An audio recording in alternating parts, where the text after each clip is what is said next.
I looked after them with dazed, misty eyes. 1, 2, 3, 4. "Dominic, where's Cesar?" I cried. As if repulsing the very sound of the name, the padrone made that ample, sweeping, knocking down gesture. I stepped back a pace and stared at him fearfully. His open shirt uncovered his muscular neck and the thick hair on his chest. He planted the oar upright in the soft soil, and rolling up slowly his right sleeve, extended the bare arm before my face. "This," he began, with an extreme deliberation whose superhuman restraint vibrated with the suppressed violence of his feelings, "is the arm which delivered the blow. I am afraid it is your own gold that did the rest. I forgot all about your money." He clasped his hands together in sudden distress. "I forgot," he repeated disconsolately. "Cesar stole the belt?" I stammered out, bewildered. "And who else? Canallia. He must have been spying on you for days. And he did the whole thing. Absent all day in Barcelona. Traditore. Sold his jacket to hire a horse. Ha, ha! A good affair. I tell you it was he who set him at us." Dominic pointed at the sea, where the guardacosta was a mere dark speck. His chin dropped on his breast. "On information," he murmured in a gloomy voice. "Ah, Cervoni! Oh, my poor brother!" "And you drowned him," I said feebly. I struck once, and the wretch went down like a stone with the gold. Yes, but he had time to read in my eyes that nothing could save him while I was alive. And had I not the right, I, Dominic Cervoni, padrone, who brought him aboard your felucca, my nephew, a traitor? He pulled the oar out of the ground and helped me carefully down the slope. All the time he never once looked me in the face. He punted us over, then shouldered the oar again and waited till our men were at some distance before he offered me his arm. After we had gone a little way, the fishing hamlet we were making for came into view. Dominic stopped. "Do you think you can make your way as far as the houses by yourself?" he asked me quietly. "Yes, I think so. But why? Where are you going, Dominic?" "Anywhere. What a question! Signorino, you are but little more than a boy to ask such a question of a man having this tale in his family.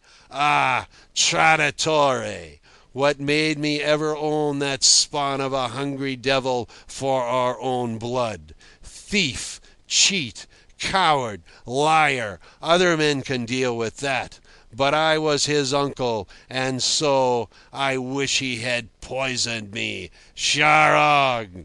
But this, that I, a confidential man and a Corsican, should have to ask your pardon for bringing on board your vessel of which I was padrone, a Cervoni, who has betrayed you, a traitor, that is too much. It is too much.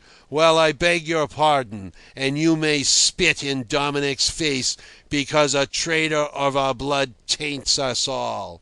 A theft may be good between men, a lie may be set right, a death avenged, but what can one do to atone for a treachery like this? Nothing."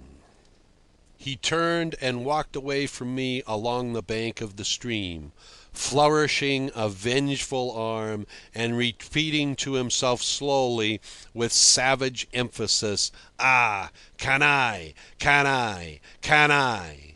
He left me there trembling with weakness and mute with awe. Unable to make a sound, I gazed after the strangely desolate figure of that seaman carrying an oar on his shoulder up a barren, rock-strewn ravine under the dreary leaden sky of Tremolino's last day. Thus, walking deliberately with his back to the sea, Dominic vanished from my sight.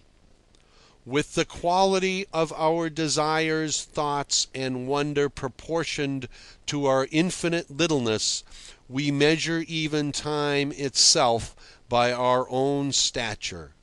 Imprisoned in the house of personal illusions, 30 centuries in mankind's history seem less to look back upon than 30 years of our own life.